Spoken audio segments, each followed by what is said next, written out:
Hindi madaling tanggapin ang posibilidad na ang taong mahal mo ang asawa o partner na akala mo ay makakasama mo hanggang dulo ay maaaring mayroon ng ibang iniingatan.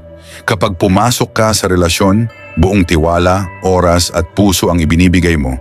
Kaya masakit kapag napapansin mong may mga pagbabagong hindi mo maipaliwanag. Parang unti-unti kang nawawala sa mundo niya. Hindi mo na maramdaman ang dating lambing at tila may pader na nakatayo sa pagitan ninyong dalawa. Dito pumapasok ang pinakamalalim na kirot, ang sakit na dulot ng pagdududa. Tandaan, ang pagkasira ng tiwala ay bihirang mangyari ng biglaan. Kadalasan dumarating ito ng paunti-unti, kasabay ng mga palatandaan na ayaw sana nating pansinin.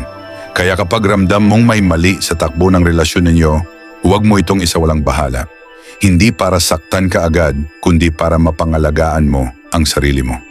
Sa video na ito, tatalakayin natin ang 7 senyales na maaring nagpapakita na ang asawa o partner mo ay may ibang iniibig. Mga palatandaan na hindi dapat palampasin, lalo na kung handa kang harapin ang katotohanan ng may tapang. Bago tayo magpatuloy, kung gusto mo ng ganitong mga video, mag-comment ka ng oo. Kung hindi mo naman nagustuhan, sabihin mo ring hindi para mas mapaganda ko pa ang mga susunod na content para sa inyo. Number 1, bigla siyang nag-iba sa pagsasalita, sa kilos, at sa pakikitungo. Isa sa pinakaunang indikasyon na may ibang laman, ang isip niya ay ang biglaan at halatang pagbabago sa ugali.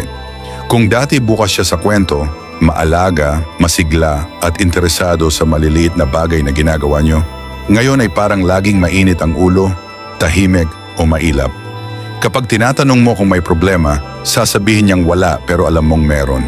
Napapansin mo ring mas naging tutok siya sa cellphone, may mga bagong interest na hindi niya na ibabahagi sa'yo. At may mga bagong taong hindi mo kilala na biglang naging bahagi ng mga lakad niya. Normal ang pagbabago sa tao, pero kapag biglaan, palihim, at parang may ikinukubli, hindi yun basta-basta. Pakinggan ang kutob mo, madalas tama yun. Number 2, naging sobrang defensive kapag tinatanong mo. Kapag may tinatanong ka lang na simpleng bagay saan siya galing, sino ang kasama agad siyang nagagalit at ibabalik pa sa iyo ang sisi. Wala ka bang tiwala sa akin? Ang ordinaryong tanong ay nagiging malaking issue. Kung wala naman siyang itinatago, bakit ganun ang reaksyon? Minsan hindi pagod ang dahilan ng init ng ulo, kundi takot na mabunyag ang katotohanan. Number 3, unti-unting nawawala ang intimacy, emotional man o pisikal. Kapag may ibang iniisip o minamahal ang isang tao, kadalasan hindi lang katawan ang lumalayo pati puso.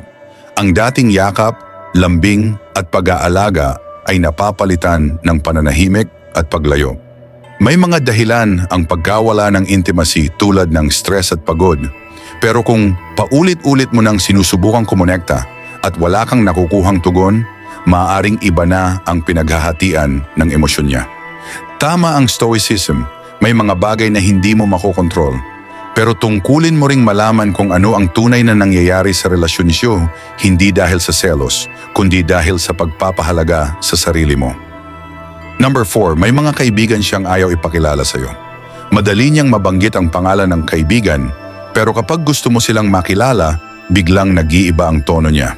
Ang relasyong walang tinatago ay hindi natatakot sa pagpapakilala. Kapag laging may paliwanag at laging may hindi malinaw na detalye, maaaring may bahaging itinatago sa iyo sa buhay niya. Number 5, palaging abala pero hindi malinaw kung saan napupunta ang oras niya.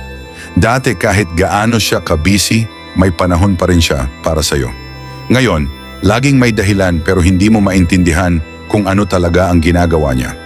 Tandaan, kapag gusto ka ng tao, gagawa siya ng oras. Kapag hindi ka nakasama sa mga plano niya, madalas hindi ka na rin kabilang sa puso niya.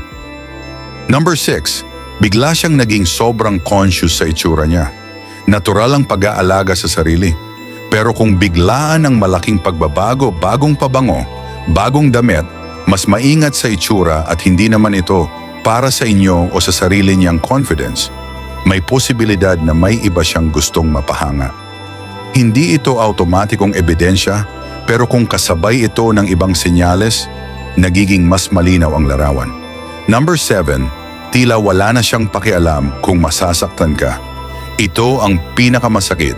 Kapag kahit makita kang nasasaktan o umiiyak, ay parang wala lang sa kanya, maaring tuluyan na siyang emosyonal na kumalas. Hindi na siya nagpapaliwanag, hindi na nagsisikap itama ang mali, at para bang wala na siyang pakialam kung ano ang maramdaman mo. Mahirap harapin ang ideya na niloloko ka ng taong pinagkatiwalaan mo. Maaring isa o marami sa mga senyales na ito ang nararanasan mo.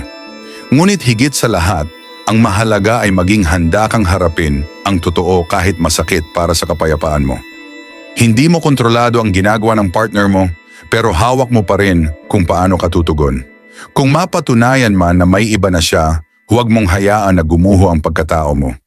Piliin mong panindigan ang dignidad mo, isang taong marunong magmahal, pero higit sa lahat, marunong magpahalaga sa sarili. Minsan ang pagbitaw ay hindi kahinaan, kundi pinakamalakas na hakbang para sa sarili mong paghilom. Maraming salamat sa panonood. Kung nakuha mo ang aral sa video na ito, huwag kalimutang mag-like at mag-subscribe. I-click mo rin ang notification bell para lagi kang updated sa mga susunod na video.